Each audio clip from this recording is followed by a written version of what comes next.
I'm Brittany Lewis with Forbes Breaking News. Senator John Cornyn spoke about legislation to increase security protection for all 9 Supreme Court justices and their families on the Senate floor Tuesday. This follows the leaked draft decision that the highest court in the land could overturn Roe v. Wade. Cornyn also argued against the Democrat-backed Women's Health Protection Act, which the Senate will vote on tomorrow. Here's more from the Texas Republican. Mr. President, over the last several days, the radical left has taken the debate about abortion to dangerous ends. Last week, a liberal group launched an intimidation campaign against 6 members of the Supreme Court. It posted a map online with their home addresses and encouraged protesters to take their complaints straight to the justices' doorsteps. No surprise, swarms of protesters heeded their call. They showed up at some of the justices' homes this weekend. Even though this plan was in the works for several days, the White House remained silent and refused to condemn this clear-cut example of doxing. It wasn't until yesterday morning, once the weekend's protests had concluded, that the White House press secretary said the justices should be able to do their jobs without fearing for their personal safety or the safety of their families. And that wasn't the only alarming update from the weekend. A pro-life group in Wisconsin was vandalized and set on fire on Sunday morning. The person or persons responsible smashed windows and attempted to use a Molotov cocktail. They left graffiti on the exterior wall of the building that read, "If abortions aren't safe, then you aren't either." Threats of violence are never acceptable. It doesn't matter who's making the threat or who is on the receiving end. There's a world of difference between legitimate public discourse protected under the First Amendment to the United States Constitution and threats or acts of violence which are not.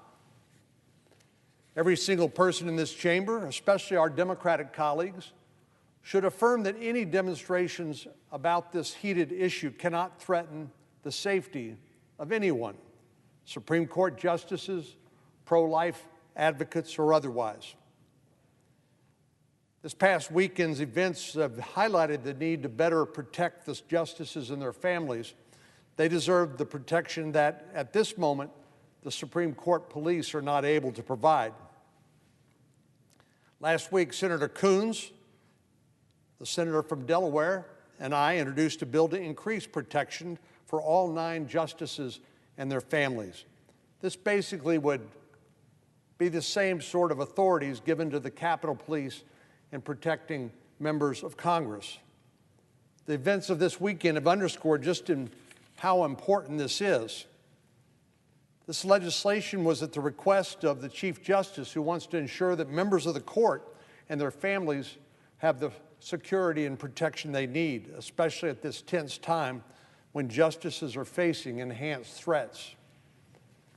We currently have 2 justices with school-aged children, and in the coming months that number will increase to 3 once Judge Jackson takes her place on the Supreme Court bench. I'm glad this bill passed the Senate last night, and I hope our colleagues in the House will take it up and pass it in the coming days. This week, the issue at the center of this turmoil will be a topic of debate here in the United States Senate. The Democratic leader has promised that the Senate will vote on a radical abortion bill that goes far, far beyond codifying Roe versus Wade.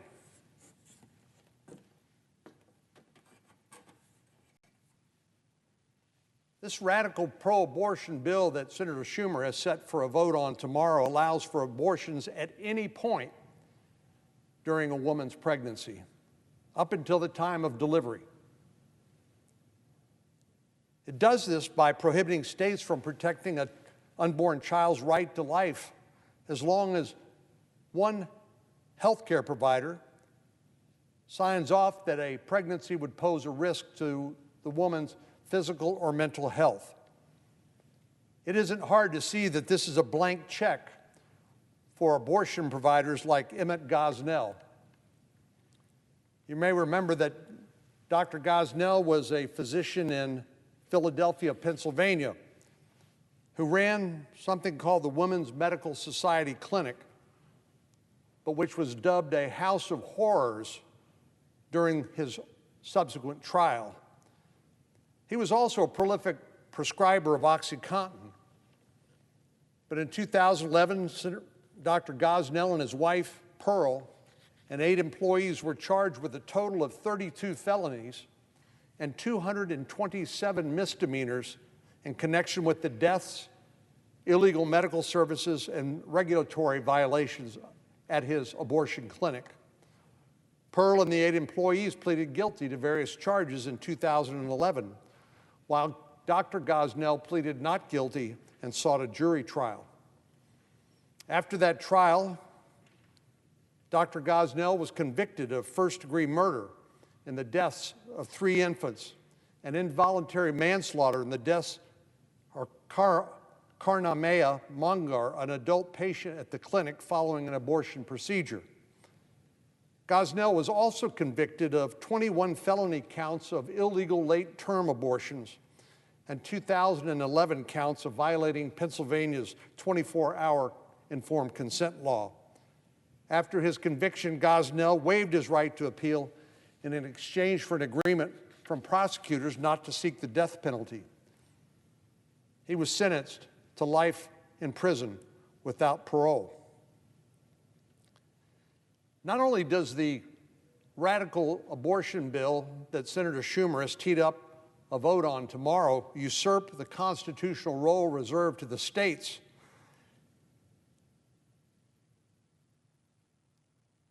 it would allow a child born after 21 weeks of gestation to be aborted. Next month, a baby who was born at 21 weeks and 2 days will celebrate his 2nd birthday. But this extreme legislation would invalidate all state laws that limit abortions after 20 weeks of gestation. This wouldn't just impact pro-life red states. This change is so radical that it would invalidate existing laws in blue states as well. In Massachusetts and Nevada, for example, abortions are restricted after 24 weeks.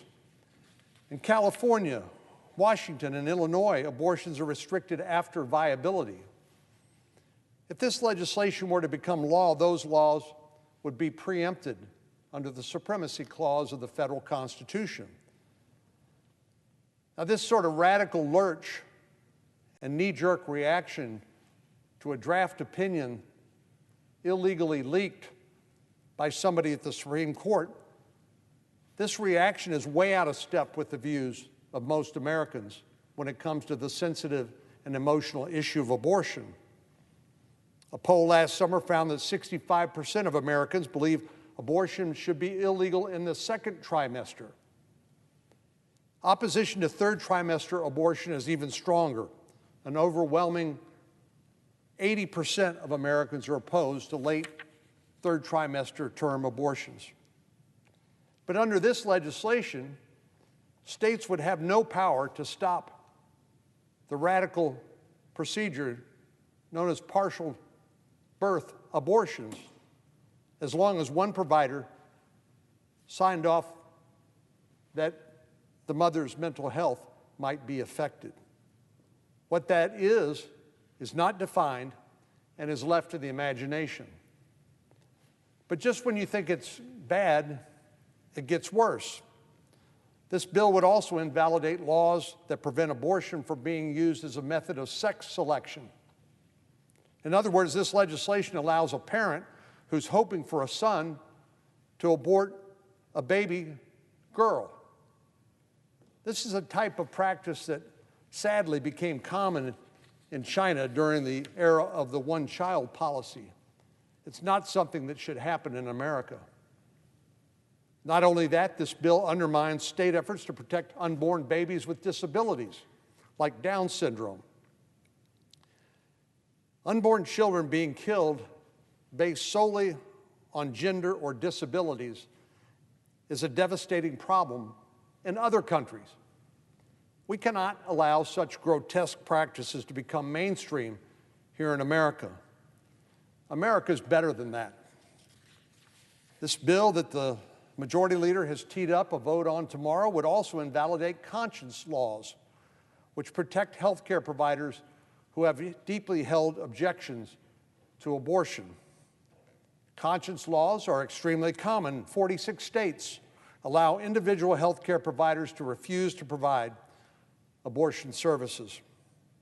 This law that we'll be voting on tomorrow would wipe away all of those existing state laws. Any health care provider who had a deeply held religious or moral objection to abortion would be required by federal law to provide them anyway. Any health care provider who refused to do so could find themselves on the receiving end of a lawsuit.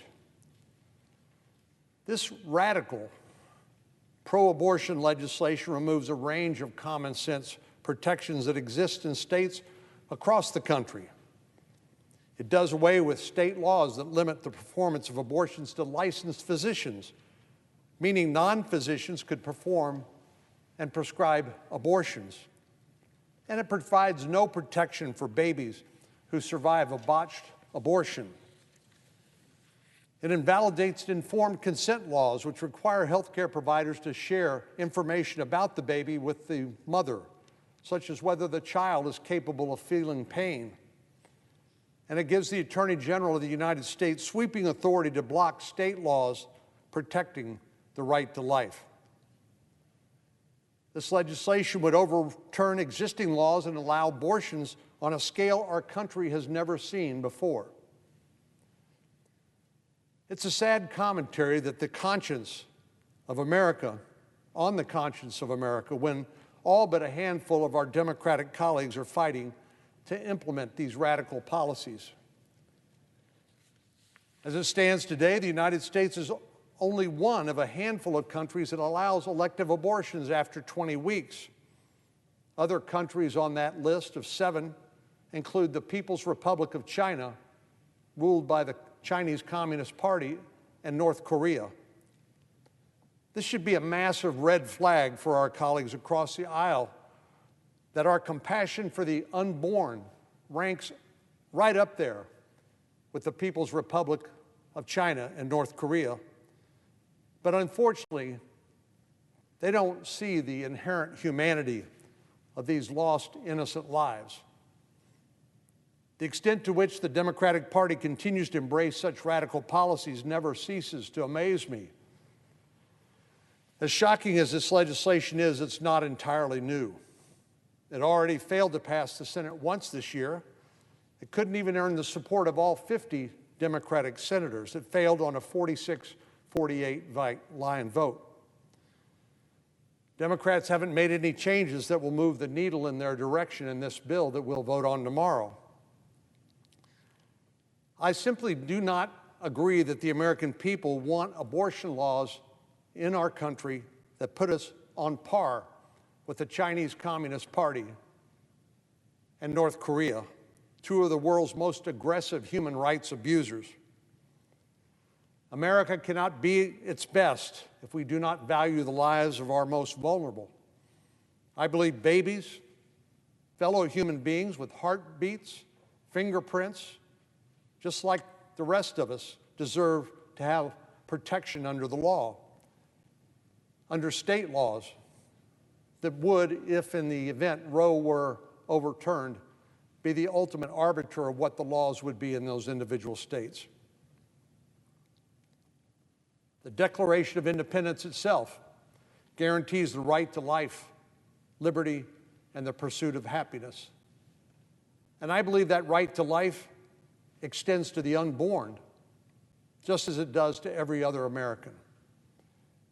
I've always believed in defending the right of the unborn to life, liberty, and the pursuit of happiness, and I'll continue to fight this bill no matter how many times the Majority Leader brings it to the floor.